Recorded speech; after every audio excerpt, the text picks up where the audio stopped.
any sense. I'm going to fly through these questions. If you want to play along, you better be ready. Here we go. I'm flying right through them. I'm serious, okay? Because I think you've heard them before, and I don't even want to. I don't even want to deal. I don't. I'm not dealing. Here we go. In what year was the first permanent English settlement in the Americas, Jamestown? What year was that established? Here are your multiple choice options: 1492, 1607, 1776, or 1865. When was Jamestown established? I'm going to remove the biggest and the smallest and the largest number. 1492, she's gone. 1865, she's gone. That gives us 1776 and 1607. I say it was 1607. Agree, disagree, don't care. Here's your answers. 1607, James says.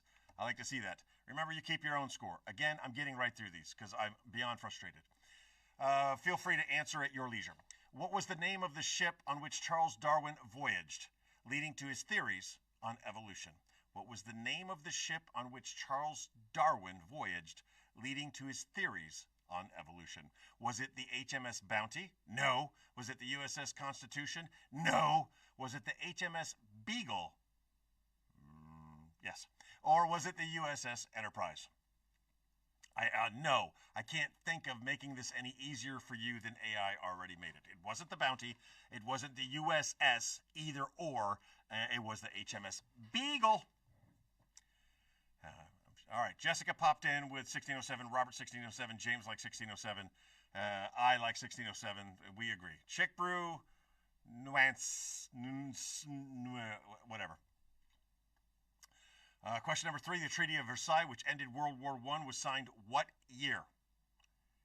Enterprise? Seriously? Stop it. The Treaty of Versailles, which ended World War I, was signed in what year? Was it 1914, 1918, 1919, 1945? Again, 1914 gone, 1945 gone, down between 1918 and 1919. I believe World War I last ended in 1918. That is my answer. That is my final answer. The Treaty of Versailles, 1918. Looking back up real quick, I got Enterprise, Beagle, 1918. Question number 4, the famous "I Have a Dream" speech was delivered by Martin Luther King Jr. during what major event? Was it the Selma to Montgomery marches, the March on Washington for Jobs and Freedom, the Montgomery bus boycott, or was it the Civil Rights Act of 1964 signing? The "I Have a Dream" speech, was it done for the Selma to Montgomery march, the March on Washington for Jobs and Freedom, the Montgomery bus boycott, and the Civil Rights Act of 1964 signing? Which one was it? Well, the answer, if you haven't figured it out, was the March on Washington for Jobs and Freedom. He delivered it right there on the mall in front of the mall thingy. Question number 5. Who was the last emperor of the Aztec Empire? He was captured by the Spanish conquistador Hernán Cortés. Who was the last emperor of the Aztec Empire who was captured by the Spanish conquistador Hernán Cortés? Was it Moctezuma II, Atahualpa, Cuauhtémoc, or Pacach? Man, there are 4 names here I can't pronounce. I would say the first one is Montezuma II, but there's a C thrown in there. The second one, Atahualpa. I did really good on Hernán Cortés, but I don't know these other names. Cuauhtémoc and Pacauti. You're going with Montezuma. Also going with Montezuma because it's a name we all know, right? I think it's going to be the C for some reason because when we get down into Mexico. So I'm going to go with C. Which of the following, question number 6, which of the following events is considered the start of the Great Depression? Was it the attack on Pearl Harbor, Black Tuesday, the start of World War II, or the assassination of Franz Ferdinand II? No, Archduke Franz Ferdinand, not the second. Which of the following events is considered the start of the Great Depression? The attack on Pearl Harbor, Black Tuesday, the start of World War II, or the assassination of Archduke Ferdinand? My answer, Black Tuesday. You got people jumping out of buildings because they lost everything, and it all went to shite from there. Finally, question number 7. The Declaration of Independence was signed on what day? Do we really need to do a multiple choice answer here? The Declaration of Independence was signed on what day?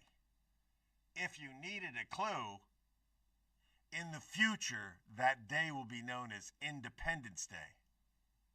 And that's when the aliens arrive and they blow up a bunch of things, to include the White House. And then Will Smith saves us all.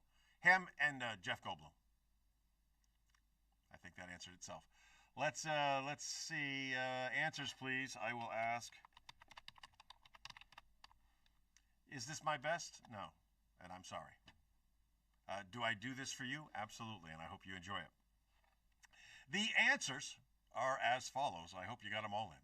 Question number 1, of course, was 1607. Good job, everybody. Question number 2 was the Beagle, not the Enterprise. James. Question number 3, Jessica, only one to get it right. It was, in fact, 1919. Question number 4 was the March on Washington. Question number 5 was C. The name I cannot pronounce, Cuauhtémoc, was the last Aztec emperor.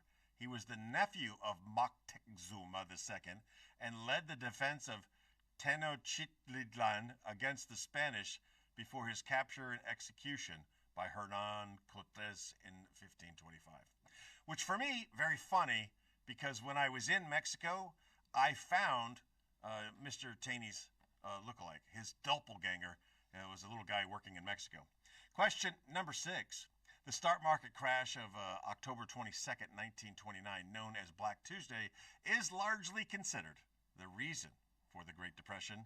And finally, to no one's surprise, the Declaration of Independence was signed on, that's right, July the 4th.